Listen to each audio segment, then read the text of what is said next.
Colin had a problem and a microphone to spare. Thomas took it up and so the podcast went to air. For weeks and months they trolled through every single DVD. They've unwrapped all the ones they can and now they're cellulose free. Now they're cellulose free. Hello dear listener and welcome to Cellulose Free. My name is Colin and with me as always is my fellow film watcher, compadre and son Thomas. Hi, hello. What have you been up to? I wrote a thing that ended up in the proceedings of a quote-unquote comedy conference. See, I went looking for your actual paper. It's right at the end. Right. Right at the very end. Was it there when you first mentioned that you'd submitted it? It was there. Oh, okay. I didn't dig hard enough. My initial tweet linked to a page that doesn't strictly exist, but... Right. Because secure browsing is complicated. But, it is. And, yeah. So did you get to present it? No, because I didn't finish a presentation or start a presentation. Yeah. To finish a presentation, one has to actually start the presentation. Yeah. Okay. So it was submitted but not presented. That is correct. Right. Does that mean that you don't pass? I don't know how these things work. And in baseball, there's salmon.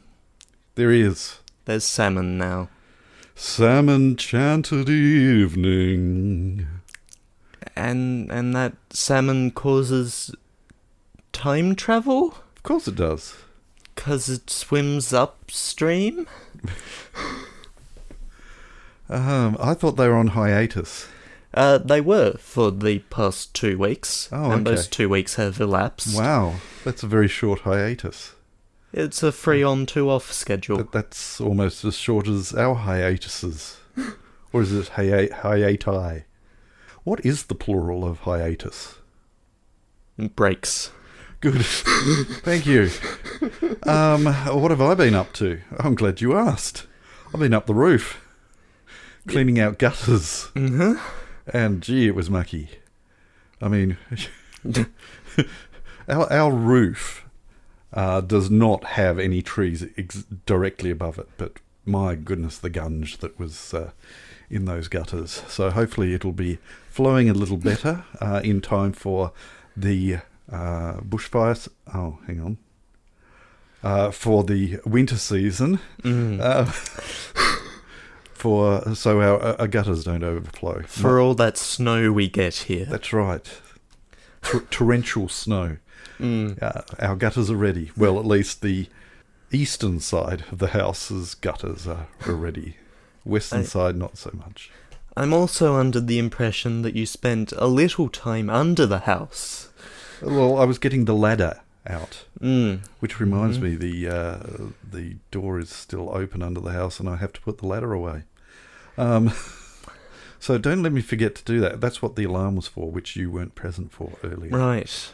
Yes. And then you ignored it and continued. Well, suddenly things started happening regarding the family, and that took precedence.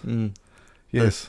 The sounds of movement under the house sounded like the sort of thing that would lead to a cartoon circle being cut out underneath my chair. Right underneath your chair. Yes. Yeah. Yes, the ladder does sit right underneath your chair. So I'll make sure I put it back while you're back in the bedroom so that you get that. Okay, and not much else. We're in the middle of school holidays now. Mm-hmm. Middle or the start? It's really confusing this year because we just had the Easter holidays. And now we've got school holidays. Now we've got school holidays. Yes. So I went for a walk with your youngest brother, and that was entertaining. We chose the hottest part of the afternoon to do it, and we were both exhausted. Are you still exhausted? No, that was 2 days ago, I think. 2 days? 1 day? The week is a blur.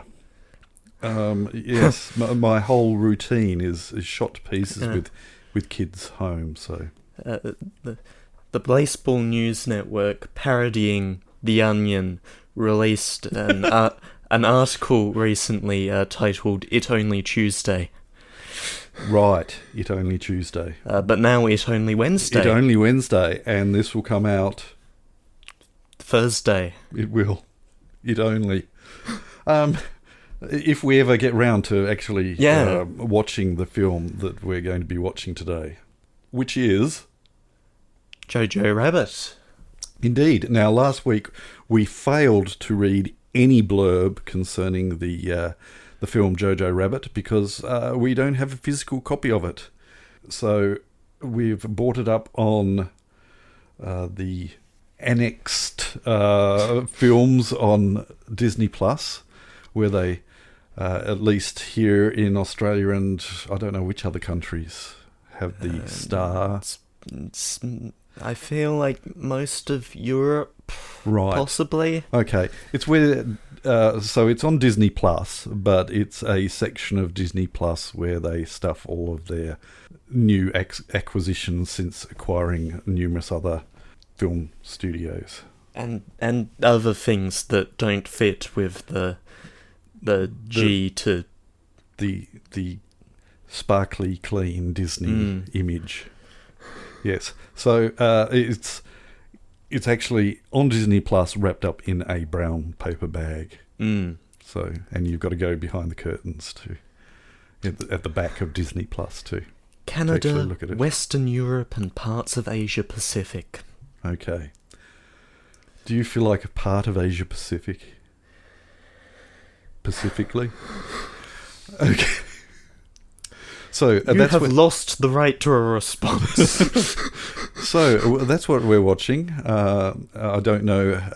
I think it was discussed last week as to where our dear American listener may be able to watch it. But because of the fact that we had no physical media to read the back of the cover of, we didn't read a plot synopsis. But Thomas has bought up the film on the streaming service, and he's now going to, with no warning from me, read the plot synopsis for Jojo Rabbit.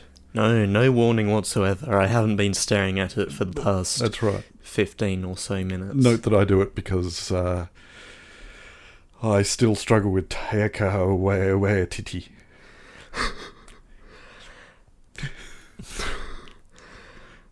Great lead-in.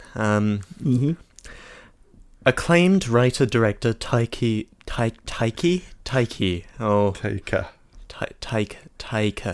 Taika with an A at the end. We ask our dear New Zealand listener, please help us as to how to pronounce it.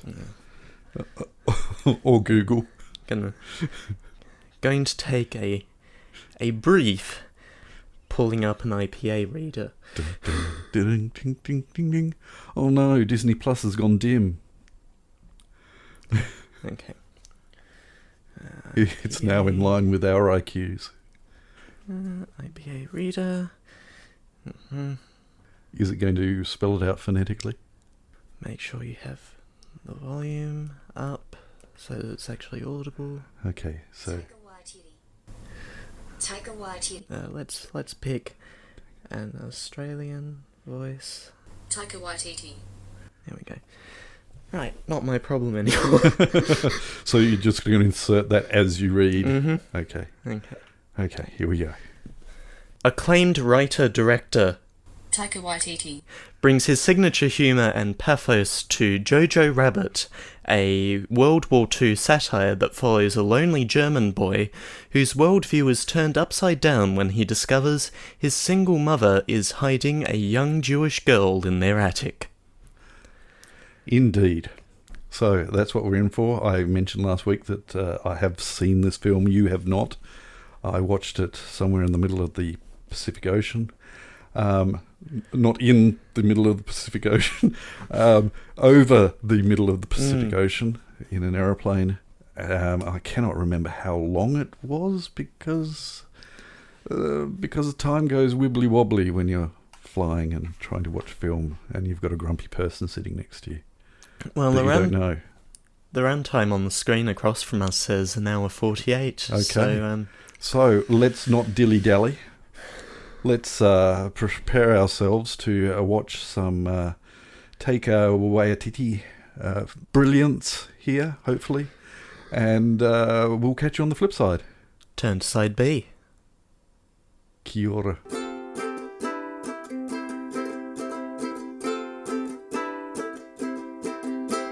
So, what did you think?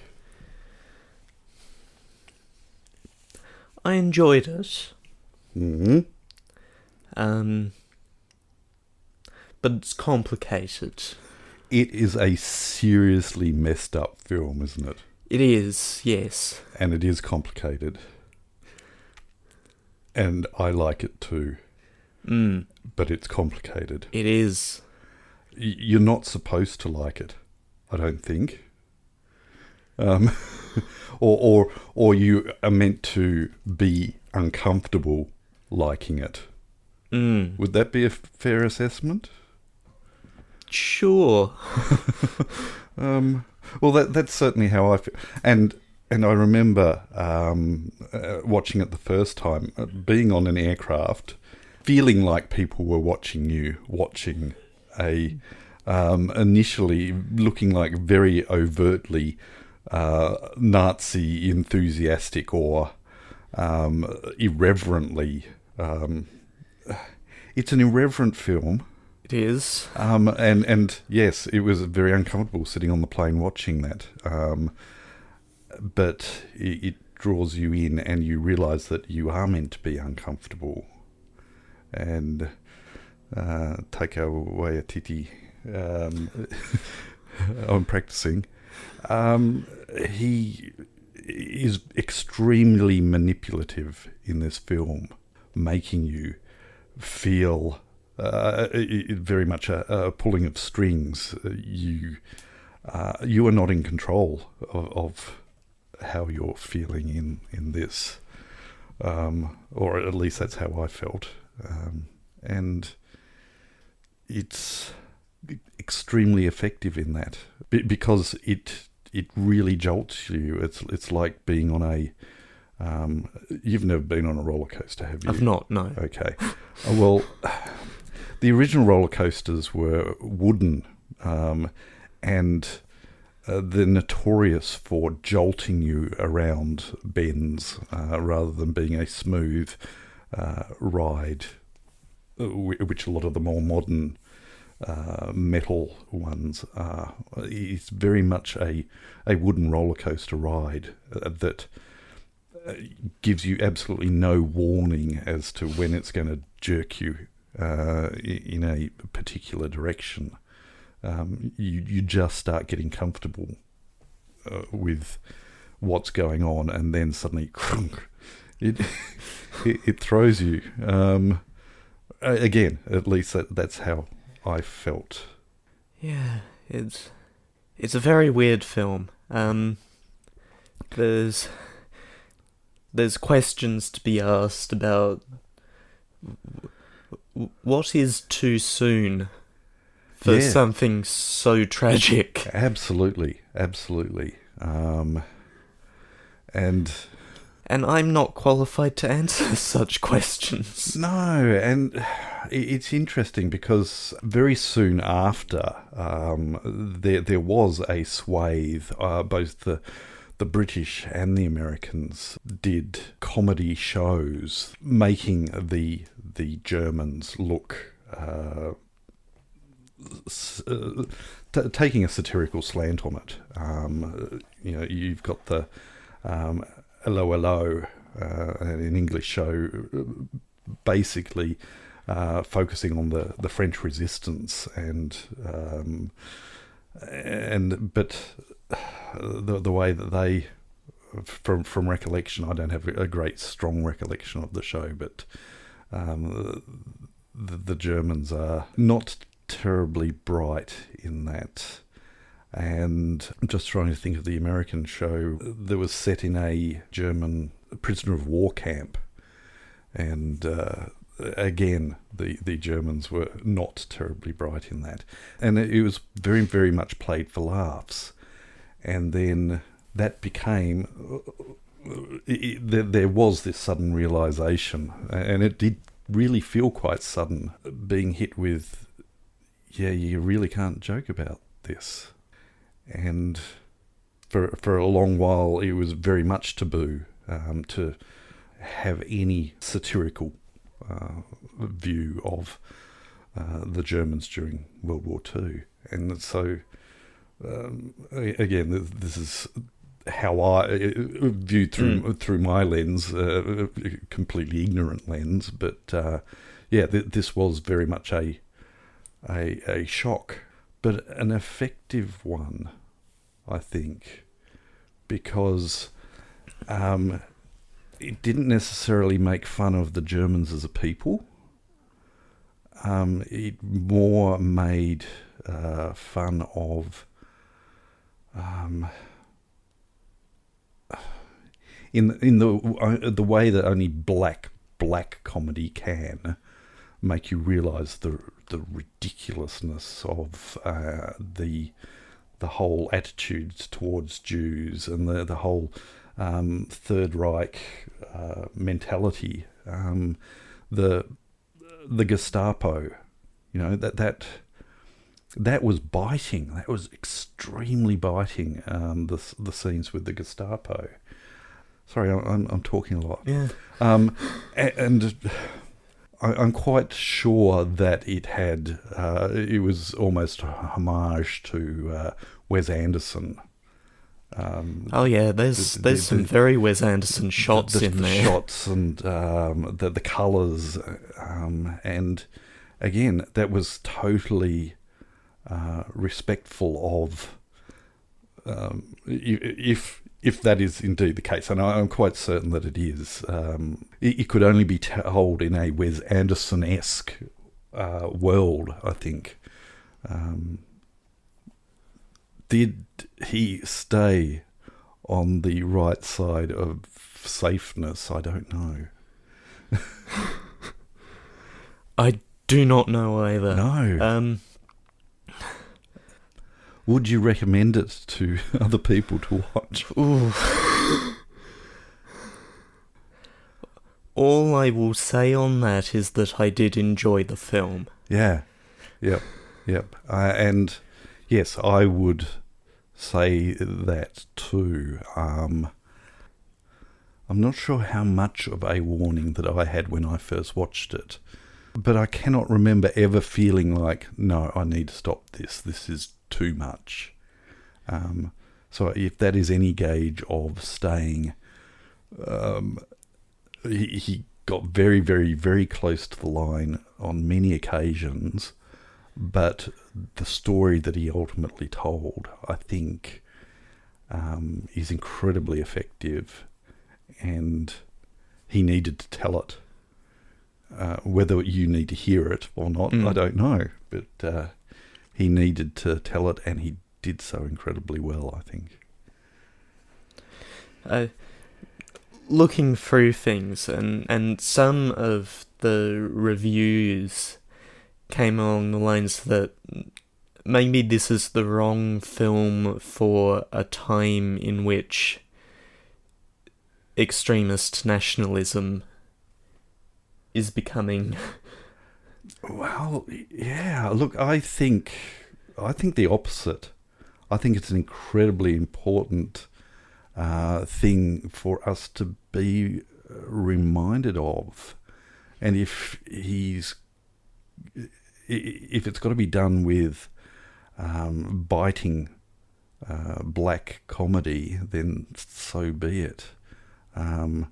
It's possibly hitting an audience that wouldn't be hit with a ultra realistic portrayal of Adolf Hitler's life, for example. I don't know. There's some very good acting. Yes. It's some very, very good acting. Archie Yates plays Yorkie, the kid who comes in and out. Yep.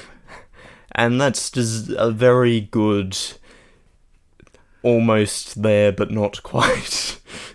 Yeah. Yep. I would be very interested to know what type of background the kids got, as far as it would have had to have been done respectfully and with a great deal of education, I think, to be fair on both the children and I'm sure the parents were well and truly kept in the loop in that respect as well, because it could easily have had that feeling of, on second thoughts, let's not go to Camelot, it is a silly place. Maybe we shouldn't be Nazis, it is a silly place. It was deeper than that. The drive and the enthusiasm and the fervour that the kids were exposed to was well and truly represented in that.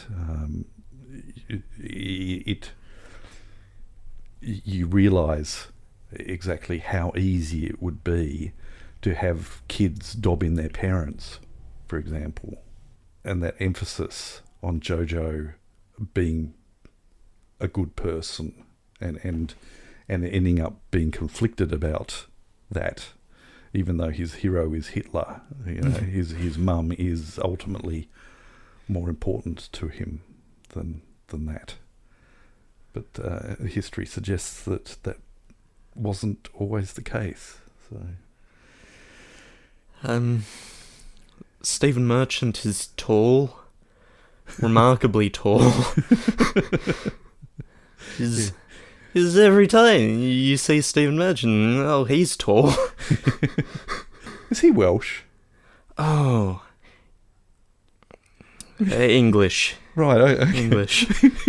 Because his accent seemed to waver between German and Welsh. I don't know. Speaking of getting back to what was his name, the Jojo's friend, Archie Yates. Yes, I instantly thought of Pigsy in Lord of the Flies. Piggy. I'm not going to be any help to you. No, you're not. But in the black and white version of the film adaptation, very much a duplicate of him. Yes, acting just absolutely amazing. The kids were great, but the supporting cast was great. And again, getting back to Ragnarok, it's still very much an ensemble cast. It could easily have been Taika being front and centre all the time, and that wasn't the case. When he was there, yes, he ate up the scenery, but he was meant to, and then he'd disappear. And other characters were just as strong and just carried it just as strong. So, yeah. This film almost made me want to see more Rebel Wilson. I know. Almost. I have it is my feeling towards her is much along those lines too. My experiences haven't been great, but that has been my best experience with her, I think. So, but again, that knowing look that keeps it from going over the line, She could easily have pushed it over the line, but she didn't. She was constrained, which is really quite bizarre. All of them were constrained to not go over that line. Yeah. I hate loving that film. Yeah. And yes, I think that's as it should be. So, do you have anything else you wish to? Now, Yes. if it were on the shelf, would it be staying on the shelf? Yes, it would. Yep. Yes, if it suddenly disappears off a streaming service, then I could be very, very tempted to purchase a copy of it, and I may well do. And I think it would have to be in Blu-ray too. Yeah. Not least because the audio off a Blu-ray is better, and the soundtrack also is just glorious in this. It's totally out of time. The number of songs that are in it that aren't of the era that the film is set in doesn't matter. It contributes to the quirky, jolting, out of phase, I guess, sensation that you never quite know. Well, it's real when it has to be, and is surreal when it's not. So yes, if it was on the shelf, it still would be. What about you? Yeah. Yeah. Yeah. Yeah. I've talked too much. What's new? What?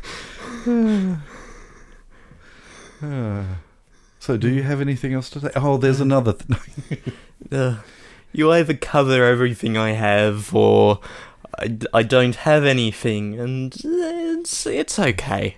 It's okay. No, I think I'm out. You're out? I'm out. Yep. All right then. Well, let's move on then. The following segment is a dog. Do not pet the dog. Do we have anything in this segment?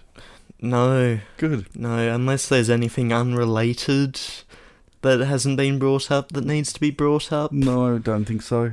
No. Let's move on then. Cool. Pick a film for next week so we can go to bed. All right. It is your turn. Yes, and assuming it wasn't edited out, I don't know. I don't think so. I did hint at possibly picking something along the same lines. Well, maybe I did edit it out. I can't remember. All the same. All the same. Welcome back to Taika Waititi month, I guess. Yeah. Next week, we're going to be watching The Hunt for the Wilder People, which is... No Child Left Behind. Yeah. So, next week we're going to be watching Hunt for the Wilder People. Do you want me to take care of reading the plot synopsis for that? Sure. Okay. The story of misfit kid Ricky and his grumpy foster uncle Heck. The unlikely duo evade child services and the law by going bush. Raised on hip-hop and foster care, defiant city kid Ricky gets a fresh start in the New Zealand countryside. He quickly finds himself at home with his new foster family, the loving Aunt Bella, the cantankerous Uncle Heck, and dog Tupac. When a tragedy strikes that threatens to ship Ricky to another home, both he and Heck go on the run in the bush. As a national manhunt ensues, the newly branded outlaws must face their options, go out in a blaze of glory, or overcome their differences and survive as a family. That's Hunt for the Wilder People, next week on Cellulose Free here on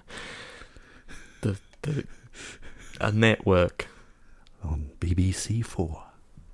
Are we too silly for BBC4? QBC? QBC4. Yes.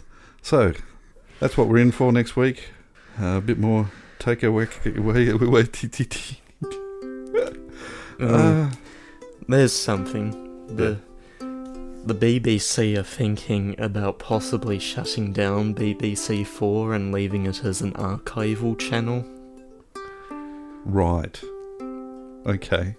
Because apparently money's tight in public broadcasting everywhere. Right. Okay, so when you say archival, they'll just play repeats. Yes. Okay. Possibly old repeats. Well, that's fair enough. I think there's space for that. On the other hand, there goes that arts comedy documentary music yes, commissioning. Okay. What a crazy old world we live in. Hey, let's have some more crazy old world next week when we watch Hunt for the Wilder People. We hope you can join us. But until then, we'll catch you next time. Bye. You have been listening to Cellulose Free. Your hosts were Colin, who produces and edits the show, and Thomas, who makes the artwork and music. Cellulose Free is recorded in the Deranged Cat Studios in scenic Tasmania, Australia. We keep track of our extensive physical media collection through My Movies, which we highly recommend. You can find links to that, as well as other places you can find us in the show notes. Cellulose Free is a Hi Hello production.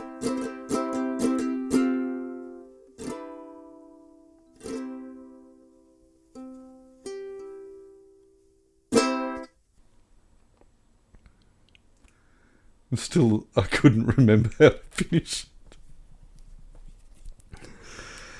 It's okay.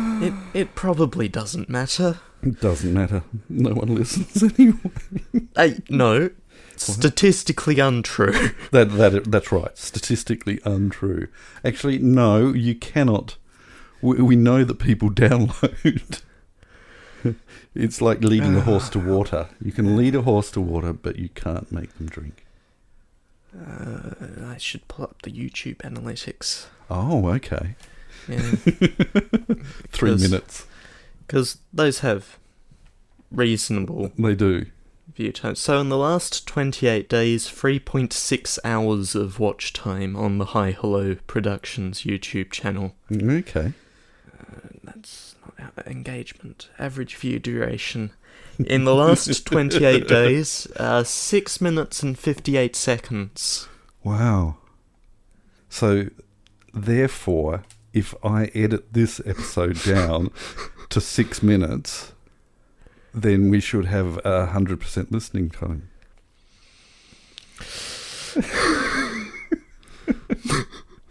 It's a tall order, but... For starters, not really how it works. Okay. Yes, and seeing as we've recorded for 38 minutes. Yeah. Yeah. Tall ask that. That is. Yeah, I'll just randomly take out 3 or 4 minutes at every 1 minute mark or something like that. Oh, that's very helpful. This is the audience retention for last week's episode, which I know did get some views. Yeah. No data. Mm-hmm. No data there. Average view duration of 3:22, but I don't know which 3 minutes and 22 seconds. Yeah, they just pull the slider to about halfway through and... Oh, it's the other guy talking. It's the dad talking. I'll stop listening. Oh dear. 10 people on average watched 3 minutes and 22 seconds of that episode. Oh dear. We're just raking in the listeners. I think we need to monetize. I should stop recording. Probably. Yeah. This is very boring analytics talk. Yeah. Yeah. We should shift this to our weekly meeting. So here we are in our weekly meeting. Would you read the minutes from last week's meeting? Hey, Coco, Can you read the minutes from last week's meeting, please? Well, we put the microphones away, We did. and that was it. Then we went away. That was the end of the meeting. It was a good meeting. It was. Yeah. Very good meeting. You can definitely hit stop. Okay. Acclaimed waiter.